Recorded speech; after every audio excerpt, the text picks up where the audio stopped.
we have to like make sure the national conversation is going to be different, because we're not actually in 1973. We need space for conversations that include people who look like me.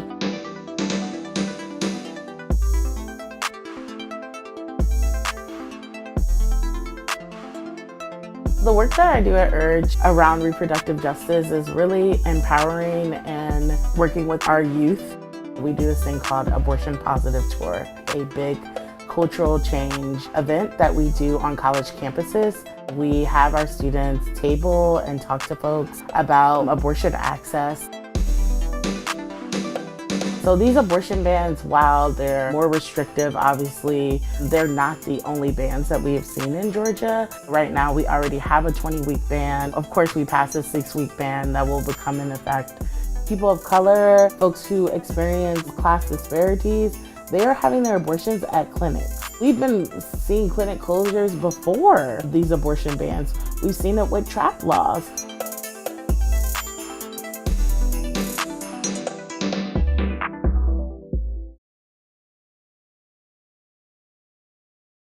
Great. Hey, everyone.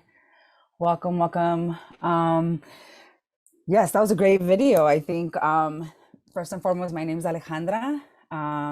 Really, really happy to be here with you all, trying to ground myself and talking slower today as a topic today of reproductive justice. I do this all the time. You know, I'm living this life, and I tend to talk really fast when I get excited, especially when I'm talking about, you know, something that I'm really fighting for, that I'm passionate about, right? So, whew, and for all of us to just take a deep breath, thank you for being here. Again, my name is Alejandra. I'm a community organizer, particularly a reproductive justice organizer and a storyteller. Really excited to join folks, particularly because we're around a time that's very important. We're at the 49th anniversary of Roe v. Wade, January 22nd. We just hit the 49th mark. And I'm just here excited to moderate this panel full of movement leaders who will provide takeaways, you know, around organizing, around cultural work, around community resilience. And we're going to focus on narrative and cultural work that's really centering the sexual liberation in the world and right envisioning the future and the world that we're fighting for. So I'm really excited because particularly actually just December 26th, Roe v. Wade lawyer Sarah Weddington just passed away. Just right under the 49th anniversary, right? Just at 27 years old, she fought, you know, the Roe v. Wade case, and it's just been so impactful, right, in the movement. So really glad that race and reproductive justice is happening. RaceAnd is a series that Race Forward puts together, ongoing trainings, ongoing conversations to really center the intersections of race and different issues. So I encourage folks, maybe there's a link that we can drop that folks can access. Folks can go and see other webinars, other panelists, other topics. So really, really proud to be an ally of Race Forward. I want to ground us before I continue on the land acknowledgement of where I'm coming from, particularly here in occupied Phoenix. Tohono O'odham land, Aktken people particularly, but around us all, we have a lot of San Carlos community. We have Pascuayaqui folks, Gila River, and the Tohono O'odham people go all across, even to the border and crossing to Mexico. So just want to acknowledge that we are border people here, where you are all tuning in to see the space. But yes, thank you again so much. Again, today we're going to set the container that as reproductive rights are under attack, our organizing is getting stronger, right? Our mutual aid work is getting stronger. Our solidarity, the wisdom that we're centering, the leads that we're taking from the people most impacted by racist policy. So yeah, let's just get into it. I want to share a little bit about the video. I apologize. While this video was created in the Trump presidency, after Georgia passed a restrictive abortion law, much of what Esha named here, which was the storyteller or the narrator, is still true today, right? This past weekend, again, we're celebrating 49th anniversary of Roe v. Wade, and at the Supreme Court level, there's a lot of things that are happening, right, that are going to really inform the state level work as well, right, and what laws are being passed at the state level. So as I mentioned, also clinical closures, family planning, and ensuring that BIPOC and TGMB folks, transgender, non-binary folks, are centered in the conversation about reproductive justice. So we can kick it off today. The panelists will introduce themselves deeper, but I just wanted to really honor Kinya, Dr. Deshawn, Fajer for being here, Daku for just joining us and taking the time to be here. So I'll introduce first, Kinya, especially just as an educator, as an advocate, as a reproductive justice storyteller. I wanted you to introduce yourself, but I really want you to talk about, as personally myself, I always reference Sister Song Framework, and I talk about. I particularly talk about that framework, and what really interests me about your work is that you've talked about how it's not enough. And I'll just define Sister Song reproductive justice as a human right to maintain personally bodily autonomy, have children, not have children, and parent the children we have in a safe and sustainable communities. And I want you to start off by introducing yourself, but also just sharing really deep in that why is it not enough? Thank you. Greetings, and thank you for the introduction. I have that included in my conversation, so I'll just jump in, just so I'm not repeating myself, and I get to make sure that I cover everything that I would like to, because 10 minutes is not enough. Absolutely. So I'm just gonna introduce myself. My name is Kenya, and my pronouns also equally as important. My name is always lowercase. Thank you. And my pronouns are they, them, kin. And I'm a Black, genderqueer, queer as fuck. I don't know if I'm allowed to curse in your space, but I'm always cursing. Of a transmasculine experience, and I've birthed 3 humans, and I've lost 1. I am Jamaican. I consider myself to be Jamaican, probably second, African first. And I grew up in Toronto, and I've lived in Cape Town for 12 and a half years. And I'm now currently living virtually, and I do my own land acknowledgement privately, as I don't disclose where it is in the world that I am. And my work is grounded in and informed by intersectional queer feminism, anti-oppressive and trauma-informed care, body liberation, and sex-positive frameworks, in addition to many other frameworks, but those are just some of them that I thought would be worthy of noting today. Whoops, jumping ahead of myself. My work always centers the dignity and well-being of queer, trans, and non-binary people, especially those of the global majority, which many people refer to as Black, Indigenous, and people of color. I think that it's really important for us to reclaim and acknowledge that we are people of the global majority. So I'm trying to make sure that I use it more, and it's always surprising the people who always think that they are the majority because they have always named us as being the minority. So I want to always make sure that I point that out. And I do all this work for our collective healing and our liberation. So I like to kind of name that out front. And today, my invitations are for us to, do a little bit of work of interrogating reproductive justice. My invitation is to perhaps put out that that is something that we all spend some time doing in this conversation, but also beyond. And then also to really uncover the exclusion and discrimination experience in reproductive spaces and beyond. So I'm gonna kind of touch on it, but not so much because I believe that it will be probably spoken about more from some of the other speakers today, because I don't think that it is, I know for a fact, it is not limited to abortion spaces and abortion issues. And then also I'm gonna be introducing the queer reproductive justice framework that I use, that I've put together. And I believe that it can be used as a liberatory tool. So I'm gonna introduce that. And again, I think in this panel conversation, maybe without y'all even knowing, you're going to be thinking about how it is that you can be bringing this into your work as a liberatory tool. So that being said, one of the things that I do in every single space is I'm queering up everything. So as a queer and trans reproductive justice advocate and educator, one of the things that I have to do, right, is to make sure that there's an understanding of what it means to actually queer up reproductive justice in the first place. So this is me, and I'm going to just jump in by talking about reproductive rights, and I'm not going to go into it because I believe that we all have some kind of understanding, but I want to clarify this because I think it's important to put out in the onset, the reproductive justice movement was really started from a cis white woman, right? And they had a very specific goal that they wanted to have control over having access to contraceptive and abortion, right? So if we understand what was going on at the time, that white women, I'm going to be talking about white women, that they were, there was a war efforts and they're, they were working. And then now when their men came back, that they were now being pushed back into the homes and not being able to work, right? Or being able to have any kind of the freedoms that they were enjoying before. And there was, again, this still expectation that they're supposed to be just having children. And there was like a halt, no, actually, right? We're gonna shake things up and we wanna control whether or not we're having children, we wanna control whether or not we're working or whatnot, right? That was the origin, that was the beginning of conversations of reproductive rights. That is what we are told, right? However, as Black and Brown people, we know that reproductive justice the reproductive rights was not a conversation that started with these white women, right?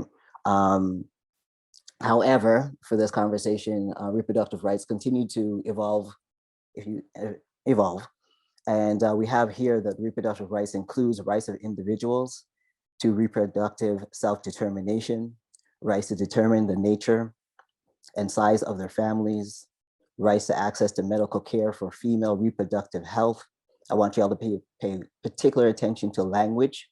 We always need to pay attention to language, please. So I'm going to continue. Rights to information, education, and service for family planning, rights to control and freely decide and responsibly on matters related to sexual orientation and sexual and reproductive health in a manner that is free of coercion, discrimination, and violence. And that was adopted from the General Assembly in 1979, right? Nothing much has really changed when it comes to reproductive rights, unfortunately, right? And I do speak about how Sister Song, which I'm moving on to, brought the conversation further when talking about reproductive justice. So Sister Song has defined reproductive justice as the human right to maintain personal bodily autonomy, have children, not have children, and to parent the children we have in safe and sustainable communities. If y'all are unfamiliar with Sister Song was started by Loretta Ross and several other Black femmes. The conversations that they were generating was more around, okay, so for the Black community, what are our concerns? Our concerns are, yes, it is around whether or not to have children or not, for sure, right? There's also conversations around forced sterilization. These are the things that Black and Brown people were our concerns at this time, right? Forced sterilization, we have a long history, right? Whether or not to have children. And also, when we have children, and y'all said that I can curse in your space, right? Are we allowed to actually keep our children, or CAS, or wherever country you're in? Our children's service is going to come in and take your children because you are not parenting in a way that, namely white women and white families, have parented their children, right? So there's a scrutiny that Black and Brown people have had about raising their children. So are they able to raise their children, right, in ways that are meaningful and maybe have been passed on from culturally? There's a particular ways in which we have raised our children, right? So are we able to keep our children based on the ways that we raise our children, right? There's that. And also bringing a conversation around safe and sustainable communities. So also extremely important. And even with all this was huge. This was such a huge shift in the conversation around reproductive rights, reproductive health for people who have a uterus, right? However, I always feel like that was great. And like anything else, whenever we're talking about movement building and anything, we need to now forward the conversation, right? We use these as stepping stones so that we can keep going forward, right? We don't just stop there. So one of the things that I wanted to point out that, again, that reproductive justice, what it does talk about, which is great, is abortion access, right? And we are continuing, unfortunately, to keep having these conversations about abortion access, right? I'm also going to name who are we talking about when we're talking about abortion access, right? From Sister Song and even up to that conversation up until this point. To have or not have children, again, contraception, having access to, right? And also having access to, even in that conversation as to what kind of contraception is available for us, and do pay for it. Do you know what I mean? All the things around that. Comprehensive sex education. Again, even that goes to a certain point, right? So I just want to clarify that while it's talking about comprehensive sex education, are we talking about comprehensive sex education for everyone, right? And also around adequate prenatal and pregnancy care and prevention and care of STIs and HIV/AIDS. All right, so that's brilliant, so necessary. And we still need to be asking what else, right? We still need to be asking, so we have all this, but for many of us, we realize that there's still a gap between those conversations and what it means for everybody, right? So we need to think about who is being discriminated against still and who has been excluded. So that is my invitation for y'all, right? I feel like I've been talking a lot, so I'm just gonna stop and pause there because I feel like that is important. Is this enough? Everything that I've shared, right? So if it means, I mean, when I talk about this normally at this point, I'm already asking you to think about your positionality, to think about your life, to think about your experiences, to think about your intersections of your identities, right? I've already named at the beginning some of the intersections of my identities. I am Black, I'm genderqueer, I am queer as fuck, and of trans mask experience. So I'll just use mine that I shared so far. Would this be enough for somebody like myself? So one of the things I kind of want to bring into is around individual autonomy, but bodily autonomy in an individual situation, individual considerations, as well as political. I think that is, I don't think we can have this conversation about abortion or about reproductive justice in its wholeness without us having some kind of understanding about the importance of bodily autonomy. So individual autonomy refers to the capacity to be one's own person, to live one's life according to reasons and motives that are taken as one's own, and not the product of manipulation or distorting external forces, to be in this way independent, and to be in this way independent. I don't even want to repeat it, y'all, if you're able to like just, you know, sit with that for a moment, all right? To live one's life according to reasons and motives that are taken as one own, and not the product of manipulation. And then political autonomy is the property of having one's decisions being respected, honored, and heeded within a political context. I want to point out the importance of these things, of bodily autonomy, because I do not believe that it is for some things and not for others. It is for every last thing, right, when it comes to one's body. So I want you to think about, to hold this as we continue, and think about all of the places where bodily autonomy should be, without question, held at the forefront of any negotiations, and sometimes without negotiations, in all of the spaces that you might move in and maneuver yourself in. So queer reproductive justice, I'm going to give you the tenets of what I think about, right, when I thought about queer reproductive justice, which I'm always like, I'm always working on. It's not like a, you know, a one-time thing that I think about. I'm always building on this and extending. So the things that I would add, and I invite others to add and to think about even more, because I think that with queer reproductive justice, it gives us an opportunity to flesh out even fully, to make sure that what I talked about earlier as to who is missing and who's being discriminated, that we're being very clear about the other identities and other intersections of experiences that we have previously maybe not have spent as much attention on, and we might have excluded.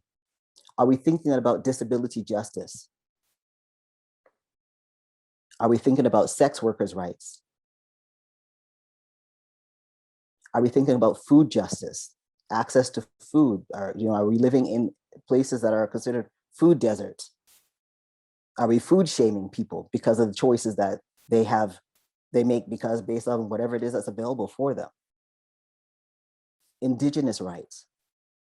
And also when I talk about Indigenous rights, I like to always remind people that Indigenous rights is not limited to North America, right? So there are Indigenous people also in Africa.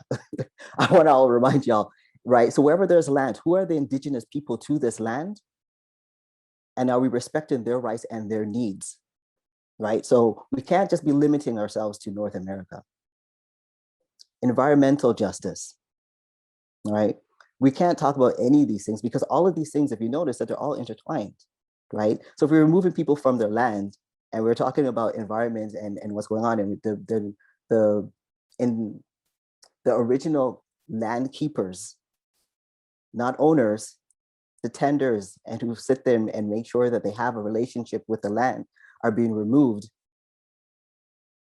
And whatever the hell is going on with the environment in those particular areas and the relationship to what it means for many other things for Indigenous people or for peoples around using a loss of language, a loss of being able to access to hunt, gather, whatever it was that was a traditional way in which that they had a relationship to the land. There's also a loss of language and culture in that as well, right? Land sovereignty, menstruation justice, race justice. I'm going to pause here to give you a moment to think about what else is missing. What other movements are we not including before when we're thinking about reproductive justice that we can bring in and draw and make sure that we are including in queer reproductive justice?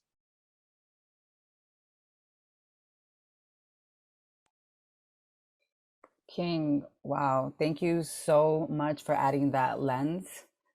I really appreciate that, and I really want us to really think about that. And I think what you just kind of grounded us in is also that care that feels like caring, right? And I think that is why we do this work. That is the work of RJ. And honestly, I have learned today, and I really appreciate your work. I wanna keep us moving just for the sake of time. Is there anything, King, you want to share before I move over? Because I'm not sure how much more slides you had, but I want to make sure that you're able to wrap up a little bit. Yeah, I will. I'll do so. Thank All right, you. cool. Thank you for that. Yes. So I also want to make sure that we bring in some other considerations, right? Because my graphic designing is not so great. However, but I also like to pause there because I like there to be an opportunity for y'all to think about what else you would put in. What else would I put in? What else have other people, when I've shared this, put in? Is what about parenting while incarcerated? What about not having an ability, being able to parent, to become a parent because you are incarcerated during your reproductive years? What about that? What about people who are unhoused? What about people who are in unsafe housing, as far as like for very many reasons, maybe not having secure housing? What about adequate wages to support families? What about families who have to have multiple jobs and they're never actually able to be home and parent? They don't get an opportunity to be on the floor and play with their children and have conversations. And how do we address different oppressions that intersect to impact people's reproduction? All of these things. What about queer kinships? Are we not understanding that not all families look like whatever it was that's been sold to us about traditional families, right? For many people, traditional family is multi-generational. For many people, it might mean that you're including neighbors, your chosen family, whoever they are, right? Are you getting a time off work to make sure that you can care for them? Age rights, and by age rights, I'm talking about whenever we're talking about minorities or young people. I don't know why you would want to call them minors. They're younger people. And also, are we also recognizing that what are the needs of elders in our communities and make sure that we're talking about that as well? Religious rights, fat liberation. Are we also continuing the conversation about what bodies are capable and should be having bodies and reproducing? Citizenship. We're talking about undocumented, misdocumented, de-documented, all of these things, right? But most importantly, it centers the needs and leadership of the most marginalized. Now I'm just going to share, and the last thing that I'm sharing is what is queer reproductive justice. Queer reproductive justice is the human right, to have their full spectrum. Sorry about that, let me go back. So queer reproductive justice is the human right to have their full spectrum of identities and full spectrum of experiences, including this full spectrum of barriers, to be recognized, included, and affirmed, to ensure that nobody is left behind. All right, I'm repeating that. So to ensure that nobody is left behind. It requires an intentional awareness of intersectionality in addition to one's positionality when engaging with others. And it is proactive in centering bodily autonomy, which we spoke about earlier, because I think that we can't have a conversation without it. Community, because we are not meant to do this at all, to live in isolation. And for our global liberation. So I believe that this can be used as a liberatory tool. There's so many things that can we go into.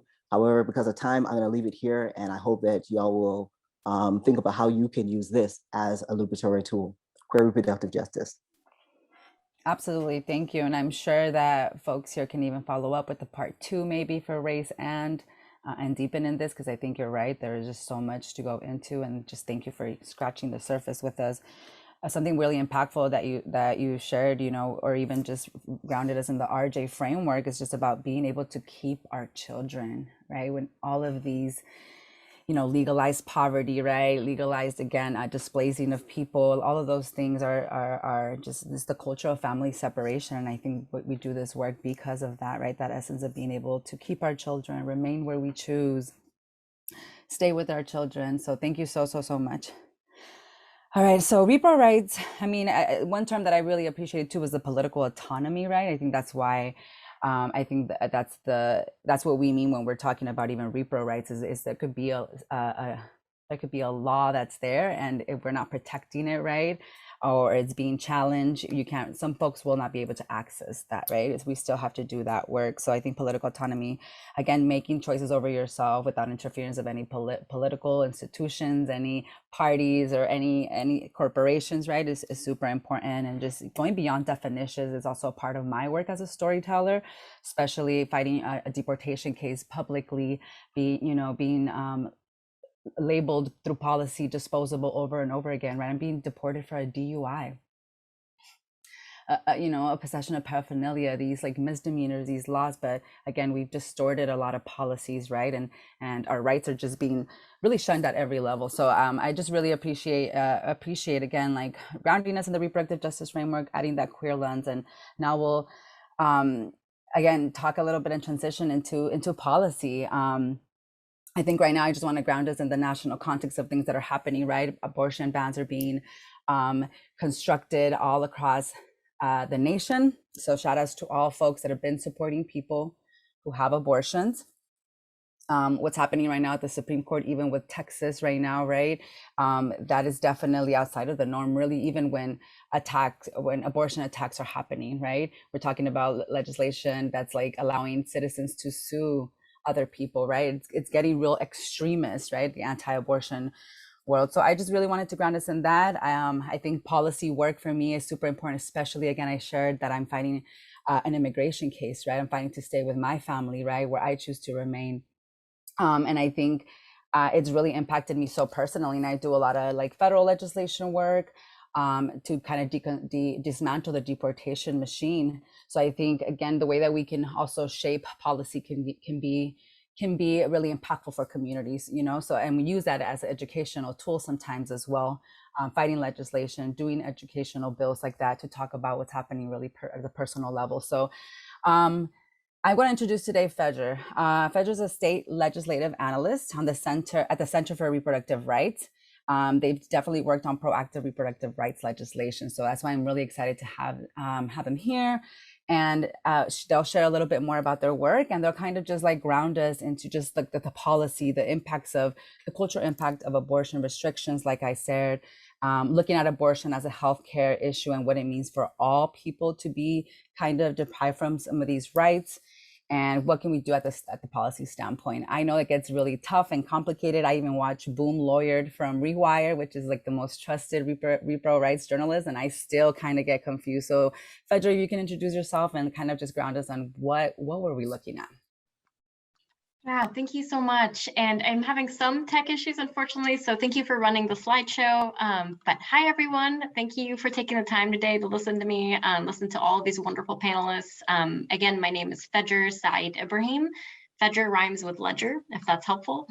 I use she, her pronouns. I'm joining from Seattle, Washington, the traditional land of the Duwamish people. I'm trained as a lawyer and social worker, currently working as a state legislative analyst at the Center for Reproductive Rights, which for folks who aren't familiar, the center is a legal nonprofit that uses the power of the law to advance reproductive rights as fundamental human rights in the United States and around the world. So this includes work in the courts, the United Nations, and state legislatures. This last arena is where my work is focused. I'm on the state team. I provide on-the-ground state advocates with a number of services that fall under the umbrella of technical support.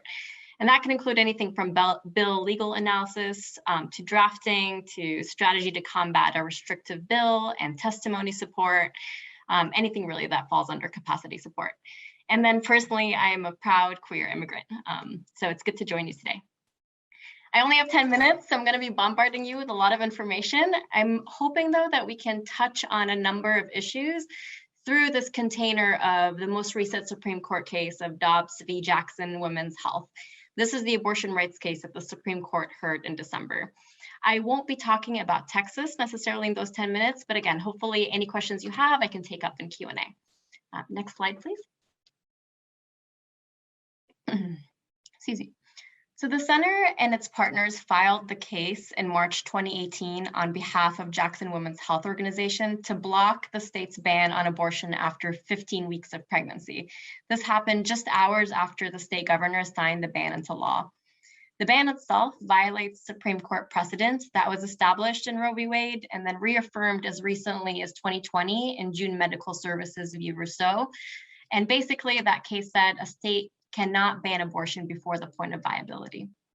Both the district court and the Fifth Circuit found the ban unconstitutional under clear Supreme Court precedent, but nonetheless, in the summer of 2020, Mississippi asked the Supreme Court to hear the case. The decision to hear the case was shocking for several reasons. For almost 50 years since Roe, the Supreme Court and basically every lower court has been clear that states can't ban abortion before the point of viability. So this is a clear direct challenge to the holding of Roe v. Wade. Even the state itself, Mississippi, conceded that 15 weeks is well below the point of viability, which medical consensus typically puts that point around 23 to 24 weeks gestation. Supreme Court had heard several abortion cases since Roe v. Wade, but none of them have involved a pre-viability gestational ban. Next slide, please. I'm not going to read all of this. I think the slide deck will be shared with everyone who's interested, but I just wanted to quickly recap what the lower courts said in this case. As I mentioned, both the district court and the Fifth Circuit found the 15-week ban clearly unconstitutional. The district court explicitly called out the state legislature for purposefully passing bans it knows to be unconstitutional just to get the Supreme Court to revisit Roe v. Wade. Next slide, please. So then Mississippi appeals to the Supreme Court. In its petition to the Supreme Court in 2020, the state argues that the appeals did not necessarily require the court to overturn Roe v. Wade. Now, this was more than a year ago, back when Ruth Bader Ginsburg was still on the court. Now, as we know, the composition of the court is very different. So the state last July filed its brief, and in that brief very explicitly argued actually that the Supreme Court should overturn Roe. The argument makes clear what we've known all along, that there's no way to uphold a 15-week pre-viability ban on abortion without overturning Roe v. Wade. I've pulled some highlights, which again, you're welcome to read on the slide. Basically, the state repeatedly asked the court to overturn Roe. They make clear that they don't think there should be a constitutional right to abortion. It goes on to argue that there's no longer a reliance interest on Roe, that people who can get pregnant no longer need access to abortion. The state writes that basically, this is their language, women and mothers have reached the highest echelons of economic and social life, independent of the right endorsed in Roe v. Wade. Now, of course, we know that this ignores that many low-income people and people of color just haven't reached the highest echelons of society. And then for folks who have reached those highest echelons, they've been operating in a world where abortion has been legal for almost 50 years. And then finally, the state blames this national contentious abortion debate on the constitutional right to abortion. It basically tries to paint a picture to the court that all of this debate goes away if the court were to overturn Roe. We also know this is far from the truth. Overturning Roe will only invite more litigation. States are trying to pass abortion bans at earlier and earlier gestational ages. So if the 15-week ban is legal, next we're going to be litigating 12-week bans, 6-week bans like the ones in Texas, complete bans. Many states also have trigger bans on the books that are designed to ban abortion if Roe is overturned. So litigation will only continue, things will only become more fractured. Next slide, please. This is also something we know, if you look at any kind of disparity, the impact of abortion restrictions and bans really fall the hardest on Black, Indigenous, and other communities of color, on people with disabilities, people living in rural areas, young people, immigrants, and those having difficulty making ends meet, often in the South and in the Midwest, because they already face discriminatory obstacles to healthcare, so that only makes it worse. A little bit about our client in the state of Mississippi. So our client is Jackson Women's Health Organization. They're the only remaining abortion clinic for the entire state of Mississippi. It first opened in 1995, and it's been the only abortion clinic in the state for over a decade. We know that Mississippi has the highest percentage of Black folks of any state in the United States. It has one of the highest poverty rates. It ranks last for the health of pregnant people and children. And we know those maternal and infant mortality rates are worse across race. So people living on low incomes, even worse for them, they're often forced to delay accessing abortion care because they need time to secure funds and often encounter additional financial hurdles. What's interesting, and I'm putting interesting in quotes, is that in their brief, Mississippi paints this really rosy picture of present day access to healthcare, suggesting that folks no longer need abortion access because of things like access to birth control, resources that are available. But we know this is not the case. The state's actually been actively fighting against providing many of those resources. And this is where I think it was so powerful to have the distinction made between reproductive rights and reproductive justice, and why a reproductive justice frame is especially important, always been important, but especially important right now, because these attacks on abortion are not siloed, right? So we're looking at restrictions on voting rights right now. We're looking on bans for all different kinds of healthcare, specifically focusing, for example, on trans immigrants, trans peoples in general. And a lot of this dialogue is, well, these are bad states passing bad laws. But the truth is that policy decisions lead to awful outcomes, right? These are bad states, quote unquote, by design. The state itself, the state legislature, determines access to care. So these policy decisions on a whole realm of issues leads to these awful outcomes, specifically for people of color, for people, other communities that I noted earlier. Next slide, please.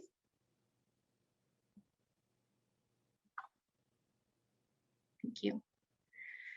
So the state legislative session last year was actually the worst ever for abortion rights. And if the court is to overturn Roe and uphold the 15-week ban in Mississippi, we know that many states will follow. I'm going to share a link in the chat that folks might find helpful. Basically, this is a resource called What If Roe Fell that the Center for Reproductive Rights puts online. You can look at the landscape for states and the restrictions and bans that states will likely try to pass in the event Roe is overturned. Hundreds of restrictions have already passed regulating abortion, and if Roe is overturned, we estimate that more than 20 states will likely take action to prohibit abortion outright. Next slide, please.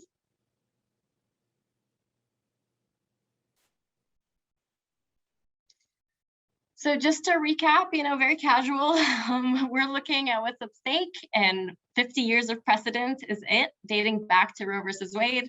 This is a direct challenge to the core right in that case. That's the right to obtain abortion before the point of viability, really to make fundamental decisions about our bodies, our lives, our families, and our futures. And this case also has implications beyond just the right to abortion. Roe v. Wade has been foundational when it comes to Supreme Court jurisprudence around the rights of individuals to choose who to have intimate relationships with, whether and whom to marry, to use contraception. So the impact is well beyond just abortion. It's looking grim, I just want to be honest. It doesn't look like it's going to be a favorable decision, especially with some of the ongoings with Texas. And so really the question is what now? It's a question that's huge, and I'm hoping we can take this up a little bit during Q&A. But I just want to point out, Roe v. Wade is crucial, but it's never been enough to ensure that abortion is meaningfully accessed, that it's affordable to everyone in the United States. So we need to go beyond Roe. For example, Congress needs to pass legislation, including WIPA, that's the Women's Health Protection Act. It's a federal bill that would protect against abortion restrictions and bans like the ones at issue in Mississippi. We're looking at bespoke policy initiatives in every state to make sure that proactive efforts move forward despite what's going on nationally. And then I also want to encourage the recognition of and support for work that independent abortion clinics and funds and state advocates have been doing to ensure people have access to abortion care through all different kinds of calls to action. So I would just like to encourage everyone to get involved, whether that's in direct advocacy efforts, donations, or volunteer work. I think I am at time, so thank you again for listening, and I'll pass it on. Wow. Yeah. Thank you so much. And it just makes me think that every year here in Arizona and Autumn Territory, we are faced with I think last year was 150 restrictions. So I'm really excited to hear Dr. Deshawn speak a little bit and maybe talk about what we're facing here locally in Arizona. But thank you so much for grounding us in that. And I'm definitely glad that there's a recording so I can go back and kind of look at some of the slides because they were really useful. And maybe you can share those slides. As an organizer, as a storyteller, I like to have tools to share and always want to, have the right talking points. But thank you so much for grounding us in that. And I think what's really interested in me that I learned today was just the beyond consequences, right? Who to have intimate relationships with, those things really kind of shocked me. And I don't know how I'm still shocked in the era that we're in and the things that I've experienced, but here the US still shocked me. So really excited to introduce the next panelist, y'all. Dr. Deshawn, a friend of mine, Deshawn, really excited to have a Phoenician OBGYN with us, a reproductive health and rights advocate and owner of Desert Star Family Planning, who does a lot of advocacy, stigma busting, patient-centered wellness. I'm excited for us to hear what's happening on the ground, right? What are the impacts there? The organizing that has to happen in the midst of extreme culture of anti-abortion. And I'm really excited to hear what you got to share with us today. Deshawn, thank you for being here. Thank you, Ali. You actually did a really good introduction of me, so I don't know that I need to say anything else, and I just want to go ahead and jump into this. King's slides, Fodger's slides, pretty much summed up any slides that I would have shared, and I had a feeling that was going to be the case. So I don't have a lot of slides. I really want to talk to you about what's going on and just share with you all just some of my thoughts and experiences, what's happening on the ground. And so we have a lot of folks talking about how abortion bans are racist and hurt Black people the most, yet we historically have not seen a significant effort to involve Black voices and the voices of other people of color and folks from other marginalized groups in the work to oppose these harmful policies as they are being introduced and move their way through our state legislatures. Candidates of color are not supported nor voted for. Prime example, Kyrsten Sinema. Her primary opponent here in Arizona was a woman of color. I voted for her. Some people voted for Sinema because they didn't believe that her primary challenger would win against the Republican candidate. So what we see is a majority group using Black, Indigenous, and other people of color as props and talking points when suitable, but ultimately not uplifting our voices nor trusting our lived experiences in leadership. Across the country, there are calls to donate and volunteer to abortion funds, and rightfully so. We are also needing citizens to be engaged civically. Here in Arizona, for example, a minority of people know that there is a law in the books that from 1903 that criminalizes abortion.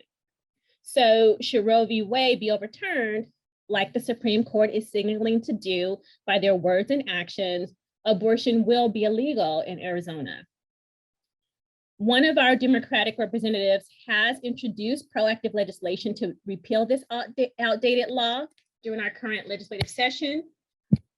We are working really hard to support that effort, but we also know that an attempt to repeal that law was not successful previously. Being an abortion provider, being the owner of an independent abortion clinic, I'd say at least once a day, there's an angry person in my clinic resisting the rules that are in place for them to receive abortion care. Arizona has some of the most restrictive abortion laws in the country. There has been a new restriction signed into law every year but one in Arizona since 2009. There's just not a lot of media presence around it, so the rest of the country really doesn't know what is going on here. And as abortion providers, all we're trying to do is follow the law so that we can keep abortion available to the people who need it here. I get frustrated, I get angry, but then I remind myself that people really don't understand the level of work that needs to happen in the background in hostile states like Arizona to ensure that when they come to the abortion clinic, that their care is fairly seamless, despite all of the hoops that we are jumping through on the back end to try to create this seamless experience for them. I have also asked myself, maybe we should lay more of this burden onto the pregnant person who may need abortion care so that they can be motivated to get involved and help to change things. And then I remind myself that the average person is living their life and not thinking about the fact that one day they may need an abortion. And therefore, there is some level of out of sight, out of mind to this, right?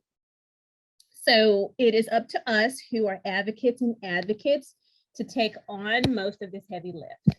But we also must figure out how we can get the most impacted communities activated to start to make a difference in our state and local policies to sustain and expand access to essential reproductive health care, which includes abortion. In an op-ed recently published in one of our local newspapers, I discussed how one of the biggest impacts of these anti-abortion bills is how they spread confusion and disinformation, especially targeting communities of color. These bills are often convoluted, very poorly written, leaving pregnant people and abortion providers alike in the dark about how the state is going to enforce these laws. And the confusion is the point, because confusion sows fear. So the Arizona legislative session started 15 days ago, and there have already been copycat bills dropped. A 6-week Texas-style abortion ban was dropped in the first week. A 15-week Mississippi-style abortion ban has been introduced as well. And last year, we had Senate Bill 1457 signed into law by our governor, and its most impactful provision is currently blocked and held up in court, which bans abortions for fetal genetic abnormalities. Now, our state has appealed this decision to the US Supreme Court, and we are currently awaiting the court's decision on this.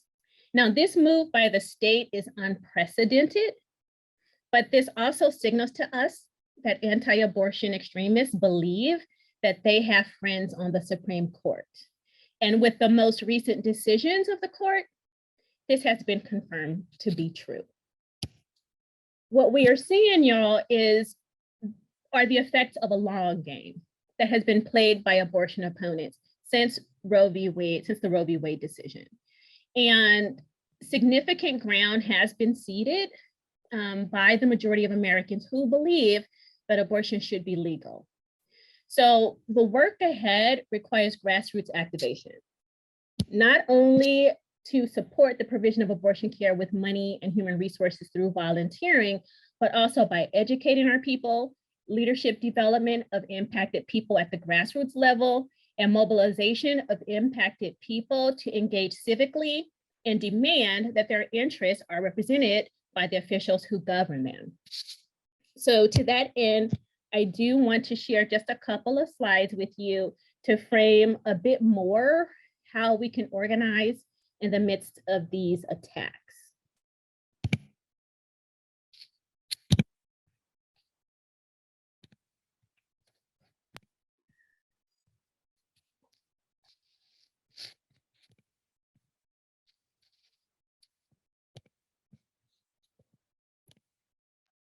Thank you, Dr. Deshawn, for taking us to the organizing piece, which is like a really, really important tool, especially in these moments, especially in Arizona, where even protesting is being under attack right now.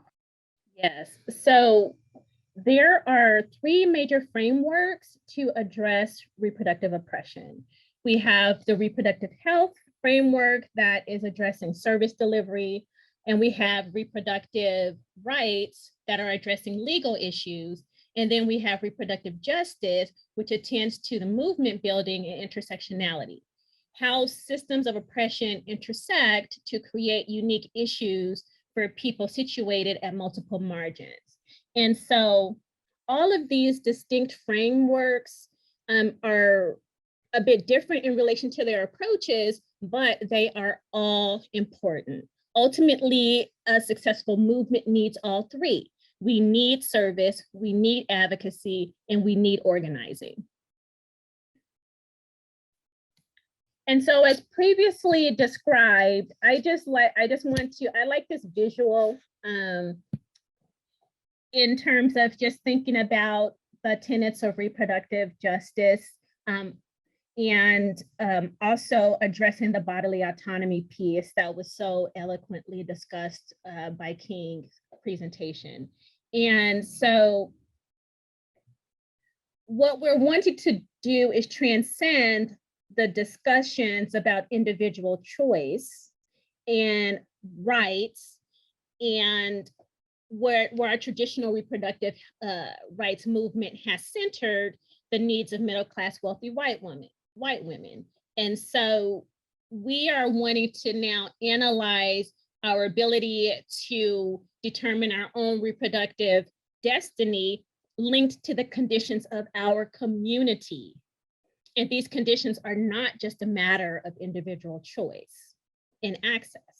And so we're wanting to use this framework to address the social reality of inequality, specifically the inequality of opportunities that we have to control our reproductive destinies.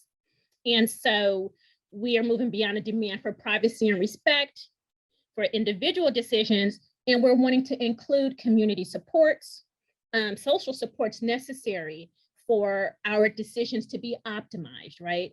We want to, this framework includes obligations of the government to provide the conditions for our choices to be safe, affordable, and accessible.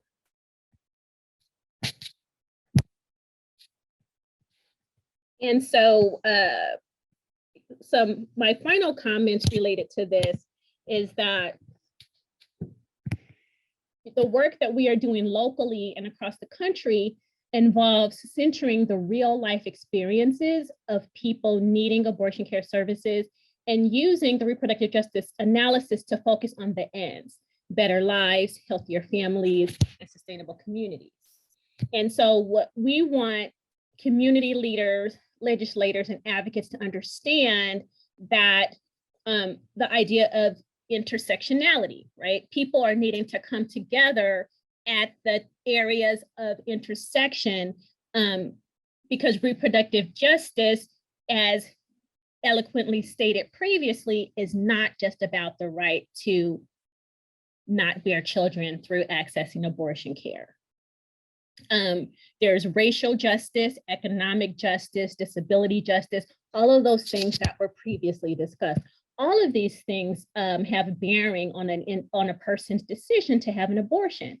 I like to share the story of a woman who came in who wanted to previously expand her family, but she already had a child with her partner who was about to be deported.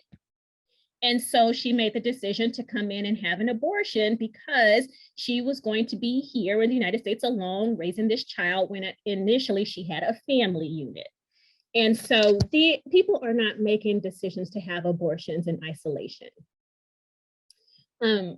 People also have the right to parent the children they have, sustainable communities free from violence.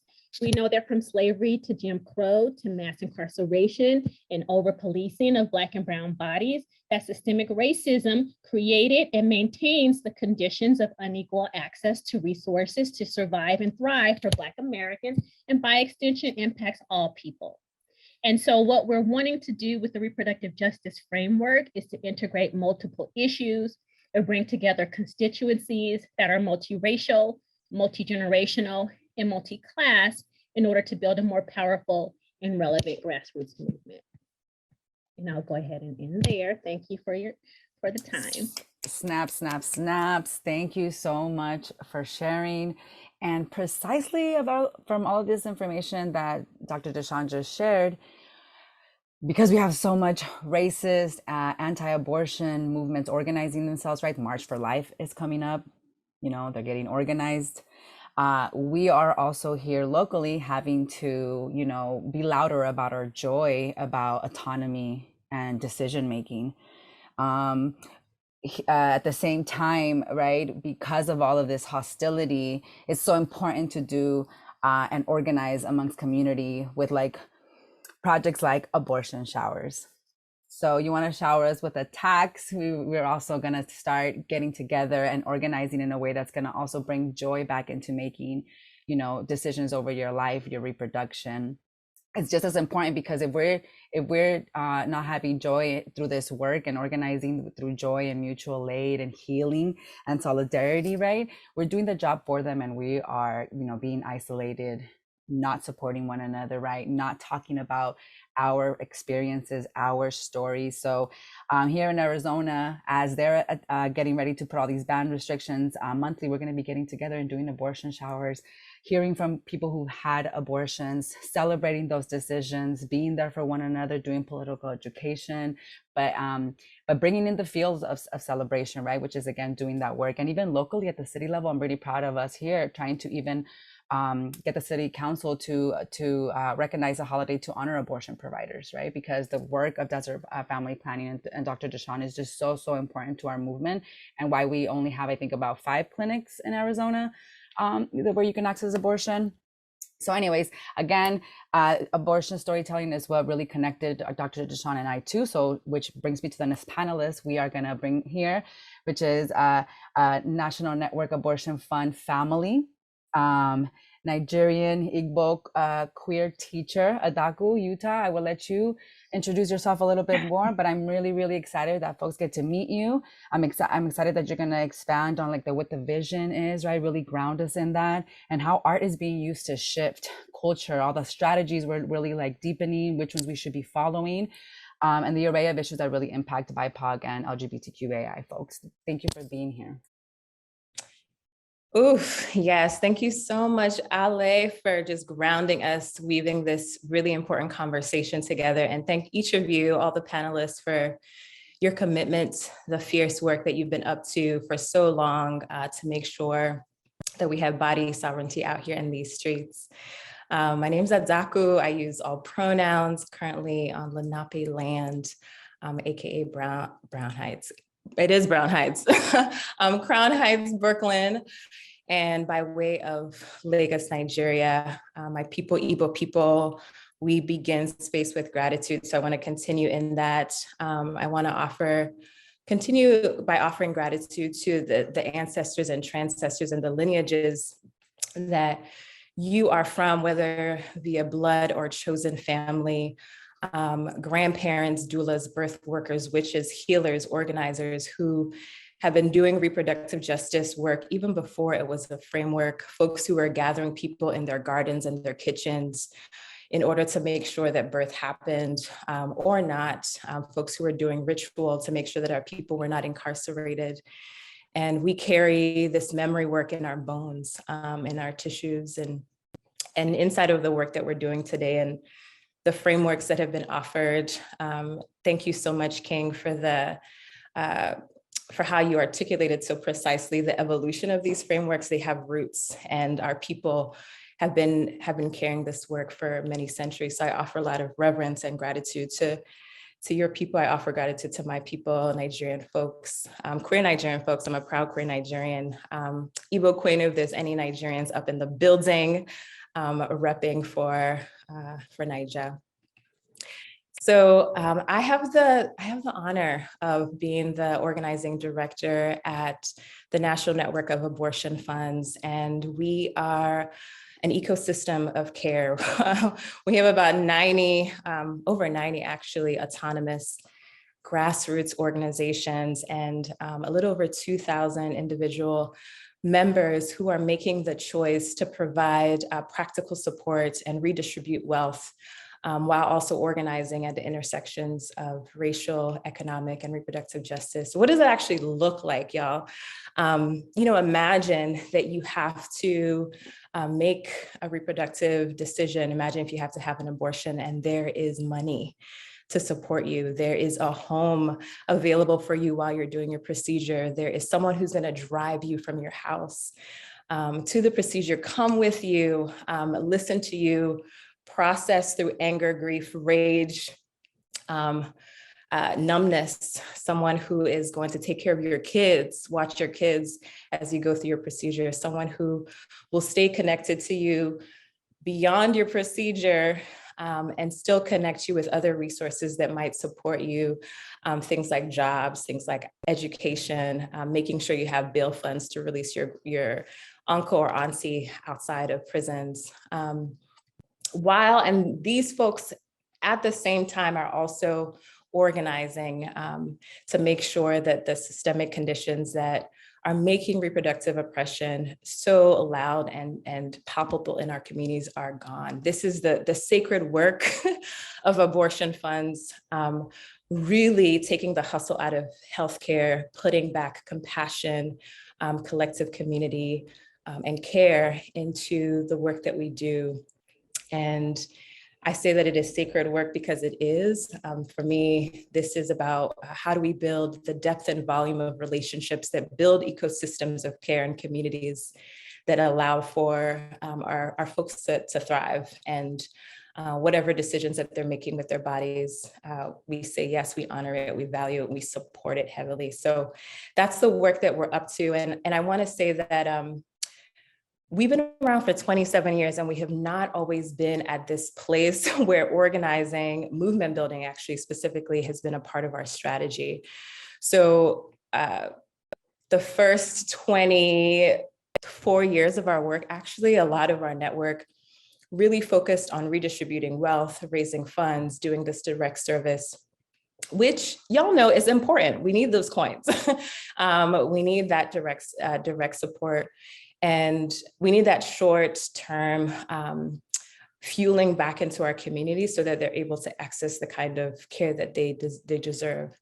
And we know that in order to embody a world where every single reproductive decision is valued and supported, and there is no shame, there is no punishment, there is no stigma, we have to do more. We have to do more. And so we have been answering the mandate, that reproductive justice has offered to us, that we expand beyond just doing short-term direct service and sometimes charity-focused work, and really integrating that work into a larger movement building strategies. And so the narrative and cultural change work that I'm going to talk to you all about really is a tentacle of a larger movement building strategy that we hold really sacredly within the National Network of Abortion Funds. And the other the other tentacles, the other streams, the other rivers.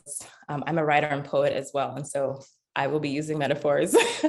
So the other streams of our movement building work include grassroots and digital organizing, recognizing that we want to build a political home where folks who've had abortions, folks who are running abortion funds, you all can come into our political home, build up your political analysis, build up your leadership, and also join this fight for the long term, whether you're coming in as an organizer, a healer, a parent, an artist. We need so many different roles in this fight to transform and destroy these systems. And so we have the grassroots and digital organizing sphere, river, tentacle. We also do policy and advocacy work. We also have been supporting the organizational infrastructure development of abortion funds. So over 90 organizations, y'all, in a network. Most of those organizations are volunteer run. And work alone is a lot. And imagine trying to do all this practical support work and organizing work. And it is just you just doing it as volunteer. You can imagine that really impacts how sustained people are able to be in this work. And we are doing our due diligence in pouring back into these organizations to making sure that every single abortion fund is staffed and has the financial resources, and particularly for folks of the global majority who are showing out in our network. I want to give a shout out to the Yellowhammer Fund, the Afia Center. I want to give a shout out to ARC Southeast. I want to give a shout out to Indigenous Women Rising. These are, folks of the global majority, BIPOC folks who have been really turning the tide in our network and making sure, that our strategies continue to be deeply grounded inside of reproductive justice. And we don't want to be leaving our folks out here. So it takes a lot to be able to build an organization that can have the policies, the practices, the principles to continue the work forward. This is not short-term work, this is long-term work. So part of our movement building strategies is also investing, watering the organizational infrastructure that it takes to do this work long-term. I also want to shout out, I touched on this a little bit, the leadership development work that we've been up to specifically with folks of the global majority, recognizing that you can have vision all day. And, in order for us to be able to embody these visions and make them more realized, we need skills, we need competencies, we need relationships. And so we have a couple of leadership development programs. I want to shout out a program called Movement Makers. Some of y'all might be in this space who have been up in there. And, it's a program that lasts for a little over a year and really supporting the leadership of folks of the global majority to not only be a part of shaping the conversations, but running shit. And so we build competencies and skills across our purpose and commitment, across political analysis and strategy, also around healing justice. How do we not leave our own bodies behind as we do this work? And how do we cultivate also leaders that are reflective and humble about the ways that they're leading, so that we are not seduced by the oppressor and taking on those traits amongst one another. So shout out to Movement Makers. So our narrative and cultural change work, y'all. So that's another sphere of what we're up to, and a couple of principles that guide our narrative and cultural change work. One, like I touched on a little bit before, we are deeply, deeply invested in roots. So long-term strategy that is divesting from fascist power and reproductive coercion and control. And we're in the business of building social economies of care. Really, we're not just talking one-to-one relationships, but proliferating, shifting the quality of the relationships that we have to be able to withstand and allow for more of us to take up more space, particularly for folks of the global majority to take up more space and have our needs met. I also want to say that, each person has talked about just there's a lot of shit in this work, it is. In 2021 alone, we had over 500 abortion restrictions across states, and that is wild. And it creates a lot of complexity, a lot of chaos, a lot of overwhelm, and a lot of grief, because there's also been a lot of loss inside of this work. And it can feel overwhelming. And when things feel overwhelming, it can be really easy to tip over to despair and tip over to like, oh, I don't know if there's anything I can do to shift these conditions. And we see our narrative work as being crucial in shifting fear into courage and moving shame into compassion, and in transforming and obliterating supremacy into building power.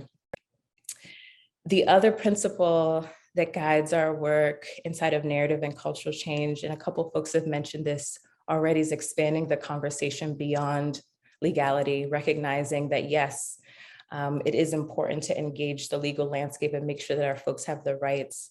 And if our communities are not coming correct, we can have rights all day and folks will still not be able to have access to care, or the care will either not be there or it'll be filled with a lot of shame and violence. So I'm going to talk a little bit more about some of the campaigns that we are doing. Actually, let me shift to that now because I'm looking at the time and I want to be good. I want to hear some of your juicy questions that y'all have.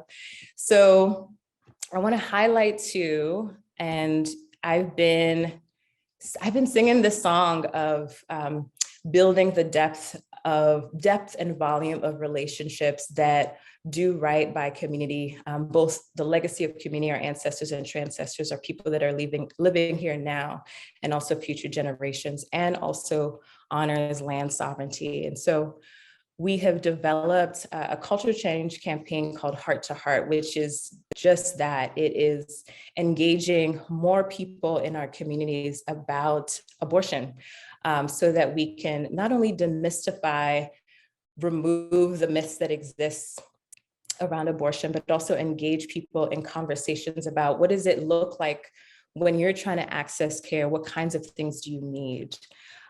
When you're moving through a crisis, how can we show up for you? What are the resources that you know about? What are the resources that we can cultivate together?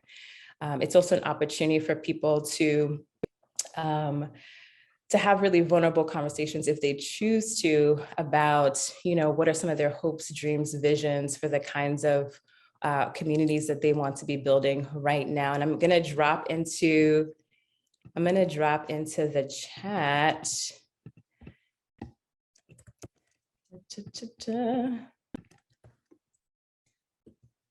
Yes, a link to that campaign. There's a couple of really incredible resources that are available there, including these beautiful conversation cards. So that if you're curious about where to start, how to have the conversation, you have some question cards that are available for you, as well as a toolkit that I'm also going to put into the, actually the toolkit is linked in this website here that you can use. The really great thing about the toolkit is that it helps to offer resources around having a one-on-one conversation and having a larger scale community-based conversation around abortion, not just abortion as a single issue, but abortion as it's connected to reproductive justice. And I want to also quickly share this really cute placemat that we just partnered with Radical Roadmaps, which is a visual social justice organization out here just making bare and beautiful a lot of these kinds of conversations. And if you are, hold up, I shared the link with the panelists and not y'all. There we go. Okay. So y'all should have it now. And let me share the other link as well. So you have it as you have that with you. So some of the spaces that folks have created are teach-in spaces. Folks have also done grieving spaces to honor what's been lost. People have had dinner conversations with elected officials to ground folks deeper inside of what this work means and the calls to actions that we're calling people into. People have had dance parties and draw-ins, and they've been really beautiful. And if you need support in thinking about potential ideas of how to weave and bring communities together to not only engage in these conversations, but break isolation and cultivate the necessary relationships that we need to thrive right now, please definitely connect with me. And then the last thing I want to share with you, which just actually got released last week. Some of y'all might have seen this. Some of y'all have seen this. Some of y'all have signed on to it. Thank you so much. So abortion funds have been doing this work, some since before Roe, and will continue to do this work beyond the state and beyond the courts. And for the first time in our network history, abortion funds have come together to articulate a clear set of demands and calls to action for community and policymakers for you to join us in and throw down with us. And the campaign is called Abortion Within Reach. This partnership is also with Noise for Now, with Seeding Sovereignty, and also Abortion Care Network. We know we can't do this work without our independent clinics. You can sign on right here, right now. Don't leave the call without signing on. Okay, calls to action. That's right. I wouldn't be a good organizer if I did not leave a call without getting folks to do something right now. So please go ahead, pop into that link, sign on, take a look at the demands, notice how they resonate with you and within your communities. Let us know and join us. Join us. We need more of you. We need more folks who are committed, ready, and connected to this work. And so I'm hoping I get to hear from some of you, or all of you, in the next couple of weeks and beyond. And yeah, I'll pause here. Thank you all so much. It's been an honor. Thank you, Adaku. And we do have a couple questions, so it's just going to get juicier like we hoped for. But this question that I'll share right now will go to King. First, how do we support birthing people throughout their reproductive lifespan? And I'll drop in a question for the rest of y'all that want to ask.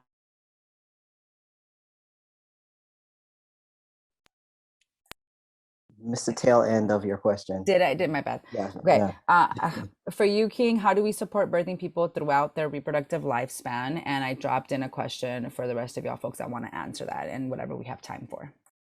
Okay, cool.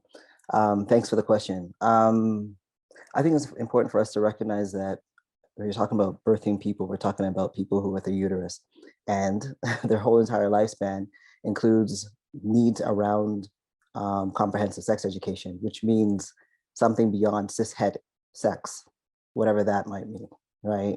We need a more expansive understanding of what sex can look like.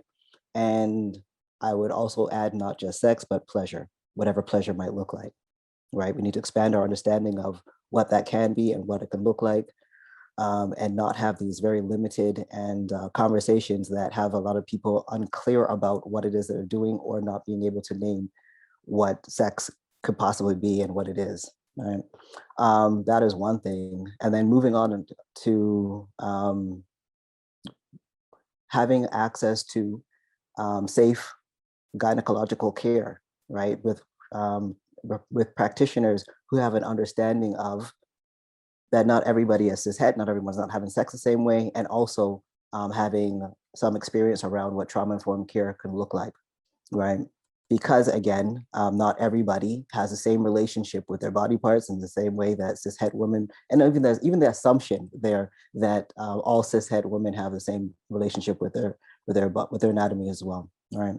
Going beyond that, around again, I do talk about reproductive loss, and that can mean so many things. It's not just for abortion. It is also talking about, yes, miscarriages, but it also means around unsuccessful IUIs, IVF, right? And also can also include what happens when people, for many reasons, might be financial, might mean around lack of having access to all of the genetic material that is needed, that there's struggles and they're unable to build a family using their bodies, right? Moving onwards, what does it mean for people who have a uterus, who have started testosterone, and what it might mean for a bunch of things around their uterus and uterus care, right? Also, what does it mean for menopause, right? There's a whole gamut of conversations that we're not having about people who have a uterus. So I'm hoping that there'll be more room for more of us to explore that. And also going back to what I shared about also being aware of what the challenges are, what the experiences are for people who are queer, trans, and non-binary. Did I answer the question? Absolutely. Thank you Okay, cool. so much. All right. Thank you, King. And I think the next question was, how do we create decolonized, intersectional, and liberatory reproductive spaces for queer, trans, and non-binary folks? Don't want to spotlight you, Dr. Deshawn, but I'm really interested in maybe if you can also share after King, if King you wanted to share, because I've seen a lot of the work that you do around that, Deshawn. Sorry, do you want me to go? Or is Deshawn going first? Yeah, if you were going to go, please go first. Okay, cool. So I do offer a course. I will share the slide for that, and maybe I could just throw it up right now, because I think that a lot of people are interested in figuring out how. Can you see that?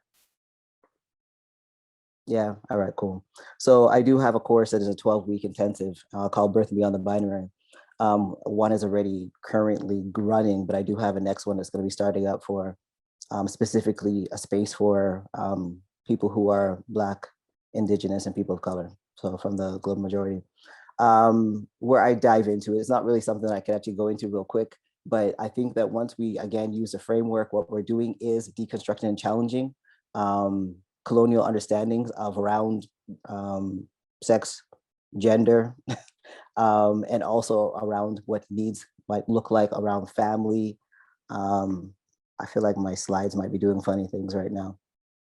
And also, again, the invitation to go beyond what we might have an understanding around intersections and exploring what ours are first, so we know how it is that we can be in community with other people and how we can be of service in ways that we are reflecting on what our biases are going into whatever engagement we're having with people, so that it no longer becomes the onus on the person who is seeking help to have to now educate you, and also to not feel like they need to, which is unfortunately the reality, that people are avoiding going for care because of being discriminated against, being misgendered, in a whole gamut of ways in which, you know, people who are sexually and gender diverse are experiencing in reproductive spaces.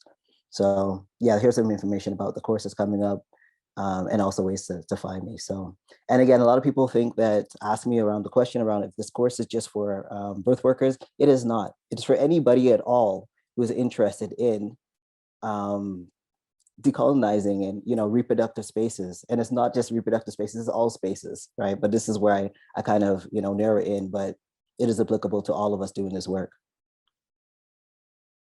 Absolutely. That's another call to action. The revolution starts at home. Do your work.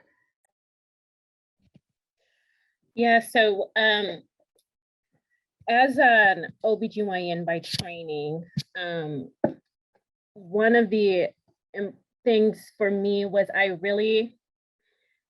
provided my first abortion for a trans man, and that really got me thinking about what my role is as a gynecologist in caring for trans men, and how historically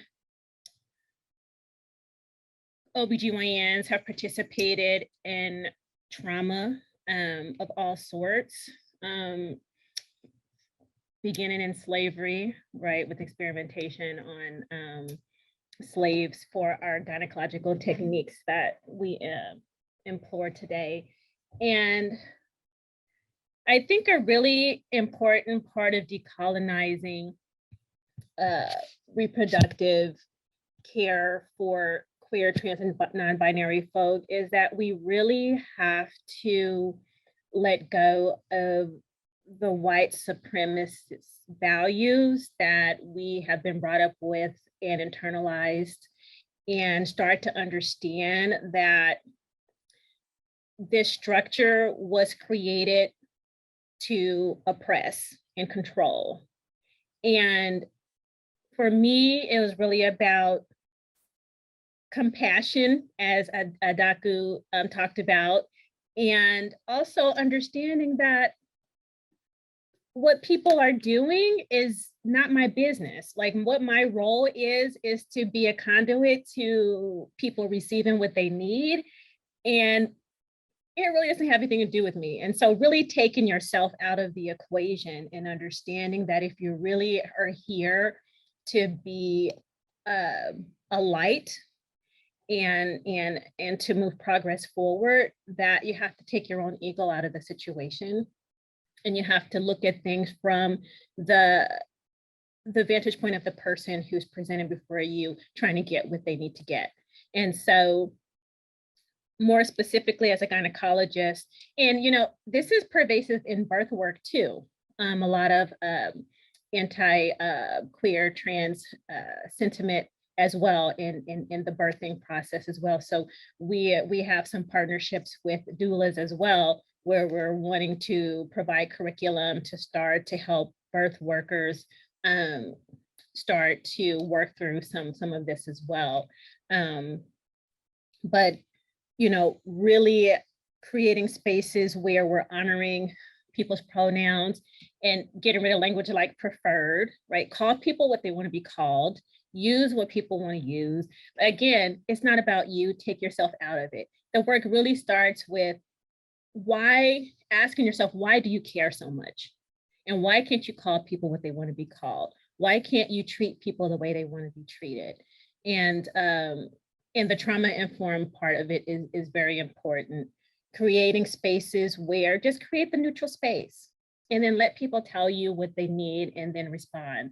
And so that's for me has been the biggest part of it. I've been providing gender affirming care, and I've learned so much.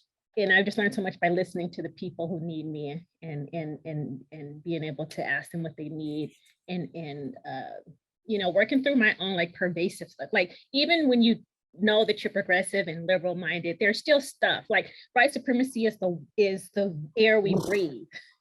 It's ingrained, and we need to fight that shit at every level. And we have to be intentional about letting go, figuring out those places in us, and getting and purging ourselves of those things so we can move forward and be a blessing to people. Yes. And it's an honor to organize with you, to have you in these spaces. Dr. Deshawn, again, thank you everybody for being here. We're at time. I think we just thankful that I'm just really thankful that again, we are building together, dismantling, interrupting, right? Interfering with what's been such a status quo, right? On attacks on our bodies. As right now, trying to be more proactive instead of very defensive at the policy level, right? So thank you to all the folks doing policy work, all the folks doing organizing on the ground work, all the folks doing education. We see you, we thank you. And I think we'll wrap it up. Anything else actually that I should say for RaceAnd? Or any links that you're sharing? Sounds so good. I think we'll just wrap it up then. Hopefully y'all can see this recording on YouTube. Thanks everyone. Hearts, be my friends on social media, and hopefully on the ground once the pandemic is,